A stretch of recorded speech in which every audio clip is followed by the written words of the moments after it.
Today on Plastic Models by a Regular Dude, we talk about stuff that's been done, new stuff, and some kind of somewhat big changes to the channel.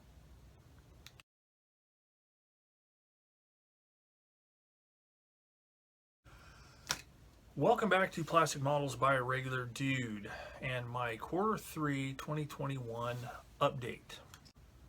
So what's been going on in Dude Land? First thing, let's talk about completed model kits since the last video.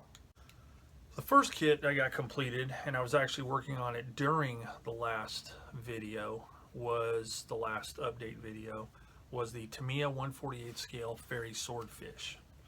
That's my first biplane that I've built since junior high, which was way back in the 1970s. So it's been a while. Great kit, had a lot of fun doing it. I was really pleased with the way it turned out. Here's a quick pic of it.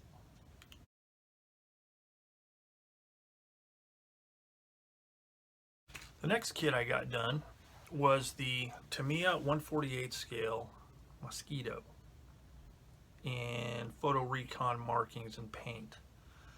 First Mosquito, and definitely my first photo recon aircraft. I really enjoyed it. I dig the color scheme of the kind of a medium blue, and I was really pleased with the way it turned out. Now, I have a full build series of that kit, but I haven't posted one video yet. Reason being is I want to check and make sure my editing is up to snuff, or at least what I call editing. So this is the first time it's been seen by mortal eye.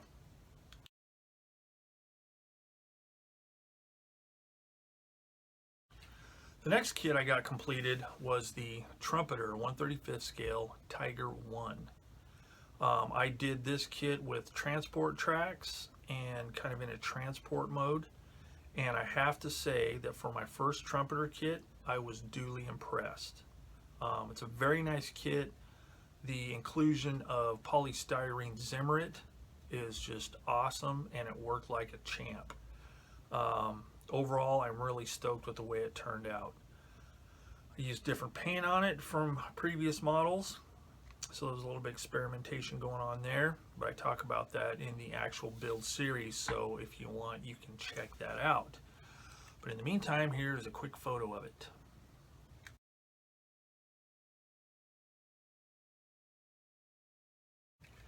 The next kit I got finished was kind of a triple whammy. And by that I mean three things unusual for me for a kit. First, the scale, 1/72 scale.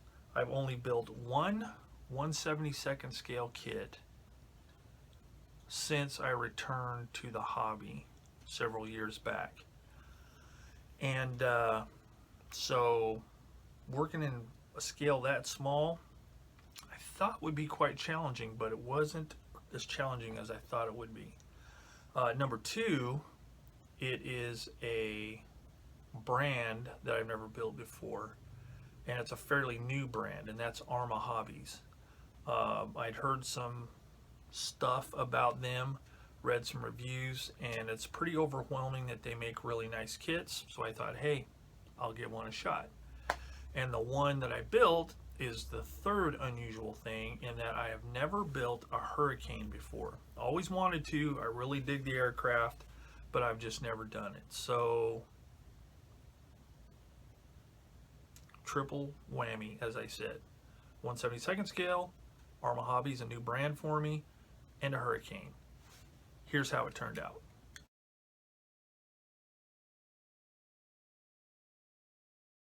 Now, the last kit I built, or finished I should say, I actually finished yesterday, and that would be the Tamiya 1/35 scale M2A2 Bradley. Now, it's an older kit, I believe it's 1988, but it still holds up pretty well. It went together great, had a lot of fun building it, and that's another one that I've shot the full series with the exception of the wrap-up video with a slideshow. So this one is also, like the Mosquito, being seen by mortal eyes for the first time. Also, there's a figure included, which I don't normally do. And on that figure, for the first time, I painted a camouflage uniform. So, really stoked with the way it turned out. Not the most perfect figure, but I'm getting better, and I don't hate painting figures as much as I used to. So here's how it turned out.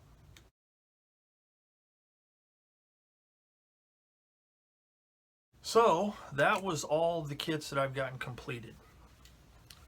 And with that, that kind of clears my bench. I don't have any projects in the works right now, so I'm pretty stoked. Starting with a clear bench after an update video, so that's kind of nice. So the next thing I want to talk about is new stuff. Not much new on the Dude channel as far as new products or anything, but I did get a new airbrush, and that is the Mr. Hobby Procon Boy trigger pull double action gravity feed 0.5 millimeter airbrush.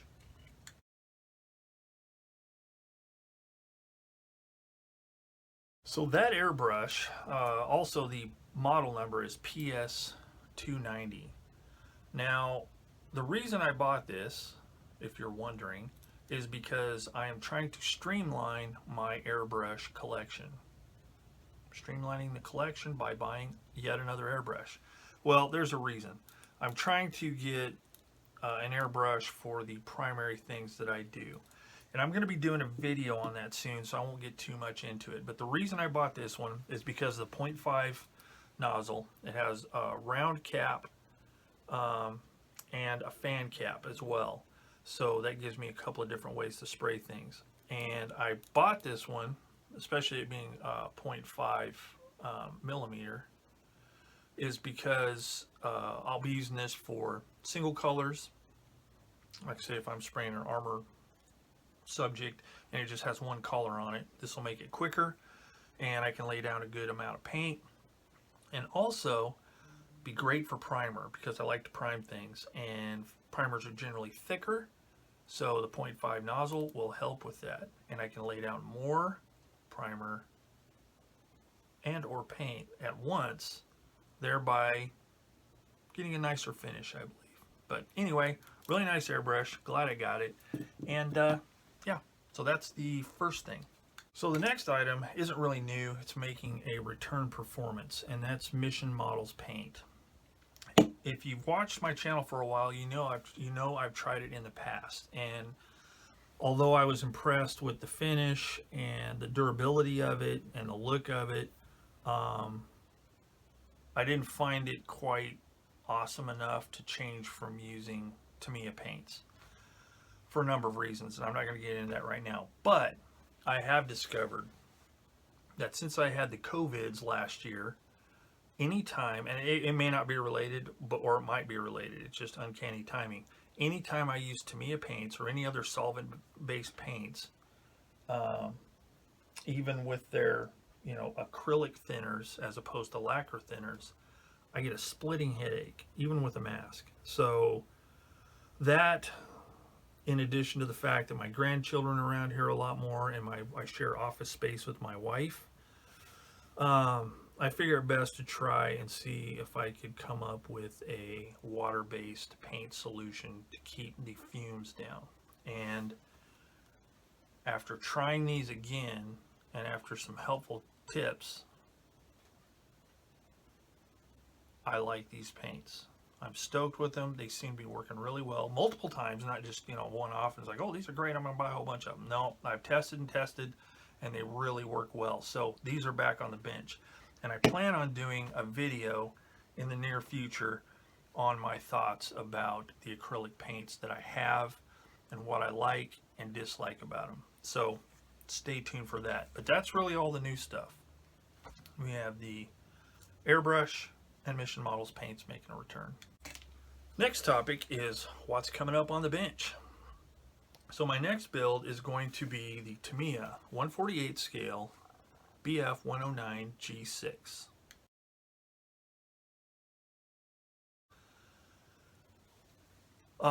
This kit I have been wanting to build for a while, and now that I've built through some of them, I'm ready to do it. and I have a lot of plans for this particular kit. But the only thing I'll really talk about now is that I plan on doing it in Swiss markings. I've seen a lot of photos, read a lot of things about the BF 109s in Swiss service. I really like the color schemes, and I really like to do stuff that's a little more unusual and not quite so out of the box as far as paint and markings. And I think this will fit the bill nicely. So I've got a decal set. I'm waiting on some other parts, and I've got some other materials. So I really want to do a number on this particular project. So I will talk about that when I do my intro video, which will be coming up real soon on the Tamiya BF 109 G6. So keep an eye peeled for that. So the last thing I want to talk about, and hopefully I can keep it brief, but it's some changes I want to make to the channel, and I'm going to keep this as short as possible. But the changes I want to make are as follows. The step-by-step format, I think, has run its course. Now, I know there's a lot of people that like watching the step-by-step videos that I do, and I enjoy doing them for the most part, but I've come to the determination that they are getting longer and more complex, and it's making the whole series way too long on a given build, and the videos themselves are too lengthy. Like, I'll have 10 plus episodes in a video build series, and then some of the episodes are over an hour long, and that's just horrible. It's ridiculous. I think it's becoming redundant, because once I've built and videoed a step-by-step of an aircraft, it's pretty much the same all the way across the board, regardless of the type of aircraft it is. You know, cockpit in the fuselage, wings on the fuselage. I mean, there's obviously more detail, but if you've seen one aircraft build, you've seen all of my aircraft builds. If you've seen one armor build, you've seen all my armor builds. So it's become redundant. It's just the same stuff over and over and over again, just a different subject. And I am thinking that it's becoming kind of a drag. Now, I know that lots of people comment on my videos and everything else, but I think I could tighten them up a little bit.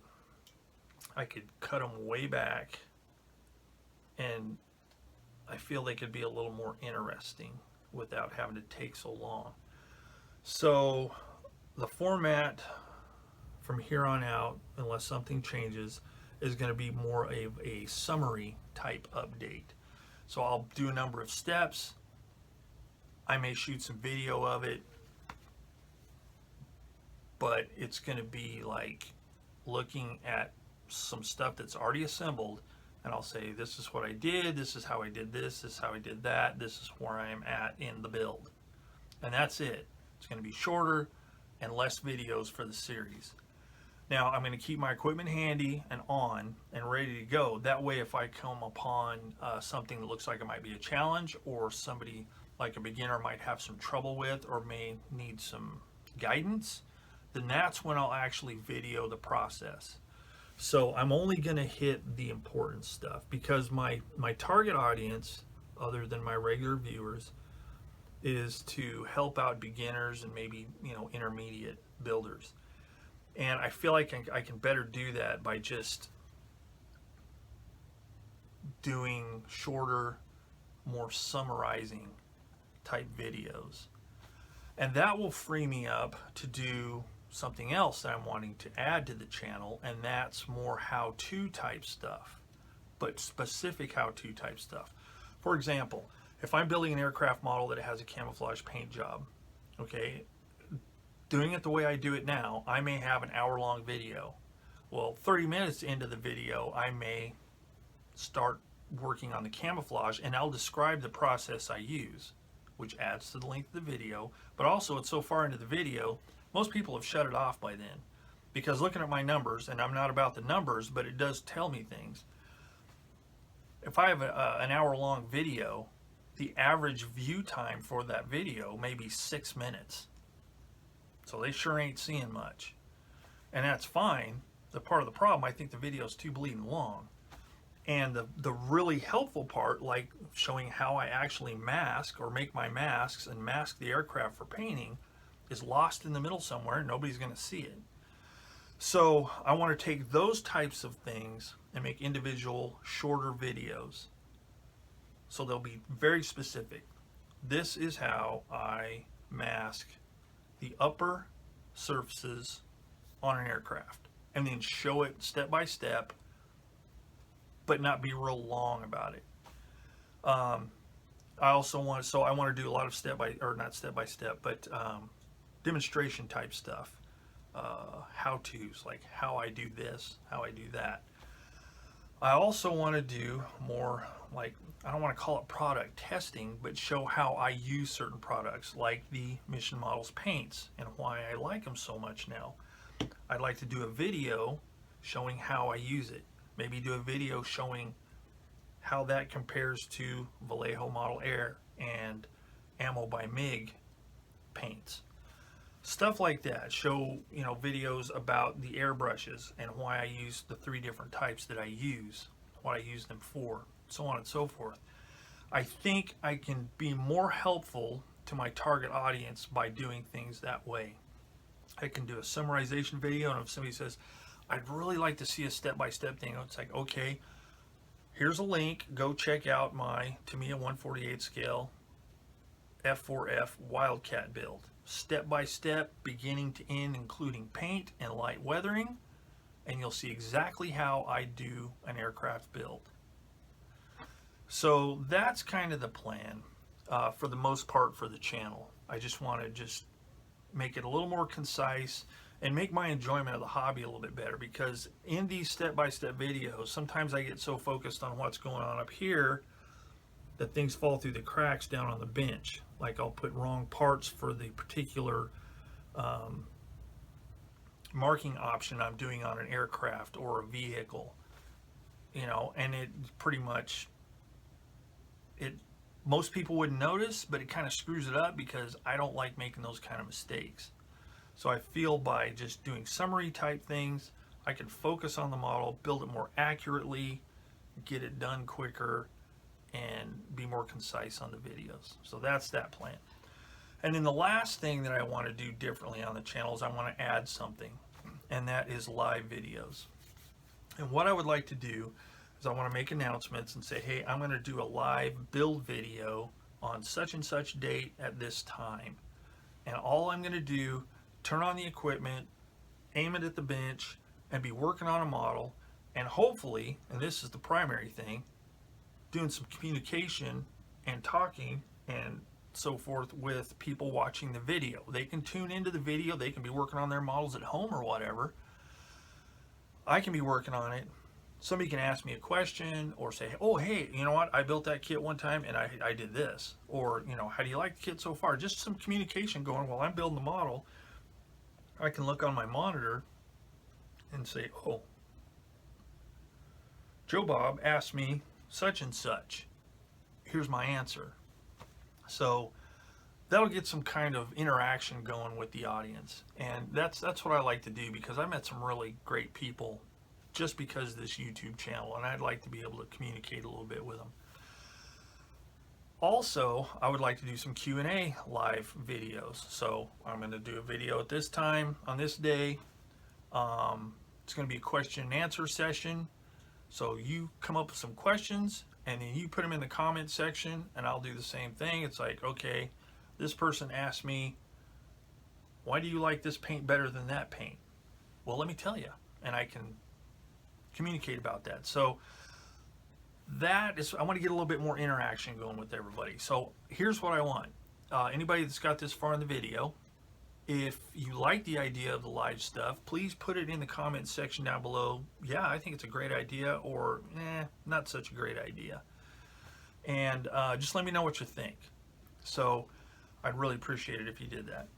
So that's pretty much it for the channel and the changes I want to make to it.